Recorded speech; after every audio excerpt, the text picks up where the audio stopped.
Liaquatabad town में clean and green के फार्मूले के तहत जहां सफाई के लिए महकमा सैनिटेशन हरकत में है, वहीं पर नाइट स्वीपिंग का जो काम शुरू किया गया था, अमली तौर पर आज भी वो जारी सारी है और मुख्तलिफ यूनियन कौंसिल की सतह पर टीमें तैयार की गई हैं जो कि नाइट स्वीपिंग के जरिए यानी रात गैस सफाई सुथराई के कामों को अंजाम देते हैं, जब लोग इस ठंडे ठंडे मौसम में रजाइयों में बहवे ख्वाब होते हैं। लेकिन ये सैनिटरी वर्कर्स आपकी खिदमत के लिए गली महलों, कारोबारी इलाकों और शहरों पर रात को सफाई सुथराई करते हैं ताकि आल सुबह जब आप उठेंगे तो यकीनी तौर पर आल सुबह तो क्या कोई भी नहीं उठेगा और लियाकताबाद वाले ही देर से ही उठेंगे, लेकिन बहरहाल उठेंगे तो उनको एक साफ सुथरा माहौल मिलेगा। सर्दियों की इस ठंडी ठंडी रात और ऊपर से आदमी कहाँ पर होता है, ये हिली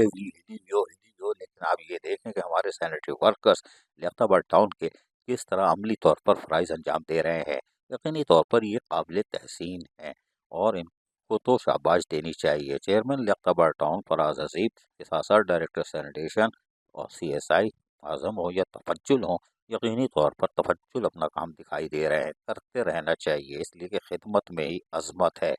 बाकी गोल माल है। भाई साहब, अजीज आरिफ, KBS बदियाती न्यूज़, कराची। ऐसी ही खूबसूरत वीडियोस फ्यूचर में हासिल करने के लिए रेड बटन पर क्लिक करके और बेल आइकॉन को प्रेस करके हम सबके सब्सक्राइबर बनना मत भूलिए।